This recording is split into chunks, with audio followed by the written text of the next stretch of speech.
आप लोग देख रहे हैं सपा के गट्स में डांस करते हुए भाजपा कार्यकर्ता हैं। जैसे कि आप लोग इस तिराहे पर देख रहे हैं, आजमगढ़ की धरती पर लगातार यह कार्यक्रम जनसंपर्क करते हुए यहाँ पर हमारे साथ में सोनू विश्वकर्मा जी भी हैं। और सर, आपका नाम हम जानना चाहेंगे सर। मैं अजय सिंह, मैं भारतीय जनता पार्टी का जिले का उपाध्यक्ष हूँ। जी अजय सिंह, अभी जैसे जनसंपर्क कर रहे हैं सब, कहा जाता है सपा का बहुत बड़ा यहाँ गट्स माना जाता है। यहाँ की सीट पर अखिलेश यादव जी जो कि सांसद रहे, और उसके बाद आप किस तरीके से कर रहे हैं जनसंपर्क और क्या रिस्पांस आपको देखने को मिल रहा है? यही तो भ्रम है कि आप लोग इसको सपा का गढ़ मानते हैं। निश्चित रूप से सपा के लोगों ने आज तक जनता को बेवकूफ़ बनाया है, और हमारा निरहुआ यदि सपा और बसपा का गठबंधन नहीं होता तो वो कम से कम 46,000 वोटों से जीत गया होता। क्योंकि आपको एक फैक्ट बताऊं कि 2000 मुलायम सिंह जब रमाकांत जी से यहाँ चुनाव लड़े थे तो वो पाए थे 2-3,24,000 वोट, जिसमें सारे मुस्लिम वर्ग, सारे पिछड़ा और अन्य लोगों ने भी विकास के नाम पर वोट दे दिया था।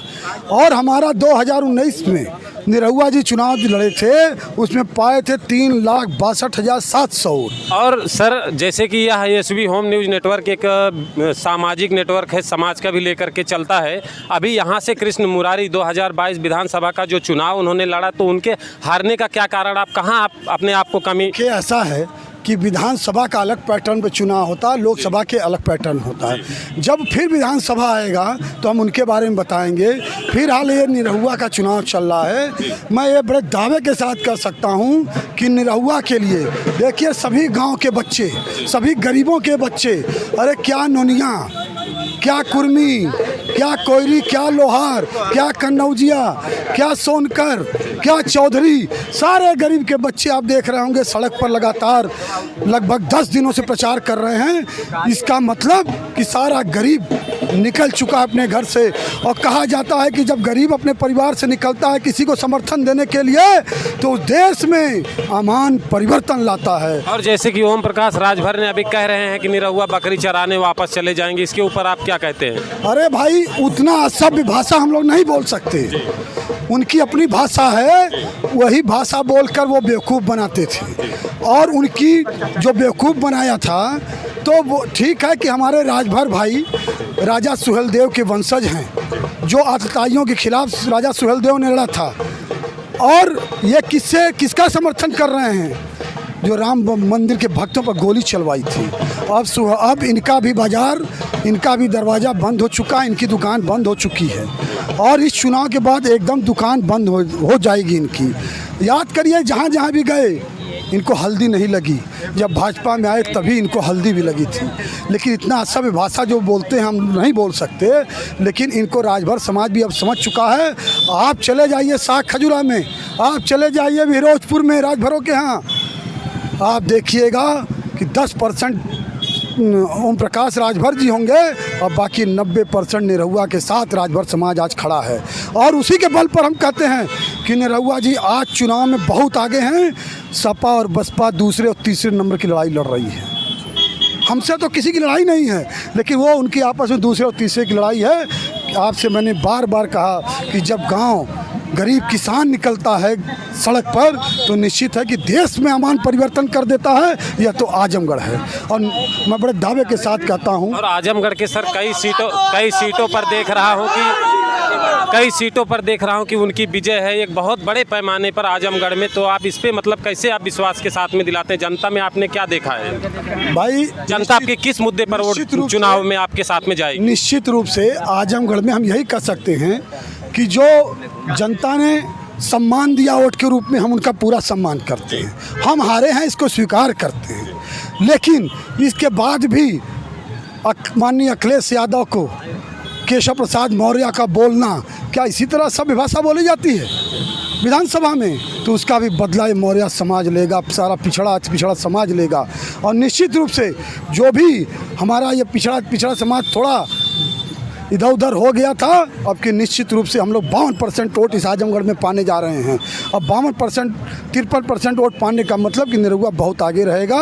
मैं और आपने देखा भी है कि 3,62,700 निरहुआ 2019 में पाया था। हम जीत चुके थे। अगर अखिलेश यादव हार चुके थे, धर्मेंद्र यादव की बस की बात नहीं है, क्योंकि बहुत 3 लाख, अगर उनका बसपा का गठबंधन नहीं रहा होता तो माननीय अखिलेश यादव जी यहीं हार का मुंह देख कर गए होते इसी आजमगढ़। मुद्दे आप समाज के बीच में जा रहे हैं, मुद्दे क्या लेकर जा रहे हैं? क्योंकि यह एक अभी ये उपचुनाव है, एक सीट पर चुनाव है, तो इसमें व्यक्तिगत आजमगढ़ की जनता के लिए आप क्या मतलब मुद्दे लेकर जा रहे हैं? भाजपा के कार्यकर्ता गरीबों की लड़ाई देखते हैं, गरीबों की लड़ाई लड़ते हैं, उनके सुख दुख दर्द का ख्याल रखते हैं, तो निश्चित तौर पर हम कह सकते हैं कि यह समाज हम लोगों के साथ आज बड़े मजबूती से खड़ा है। माननीय योगी जी के साथ बहुत मजबूती से खड़ा है, माननीय मोदी जी के साथ बहुत मजबूती से खड़ा है, और इसको निश्चित है कि बहुत सोच समझ कर टिकट दिया गया है निरहुआ जी को। अरे बड़ा मंथन हुआ होगा, तो निश्चित रूप से निरहुआ जी कमल खिलाकर आजमगढ़ को देने वाले हैं। बहुत बहुत धन्यवाद। दिनेश लाल यादव, और आप भी कुछ कहेंगे तो सब जरा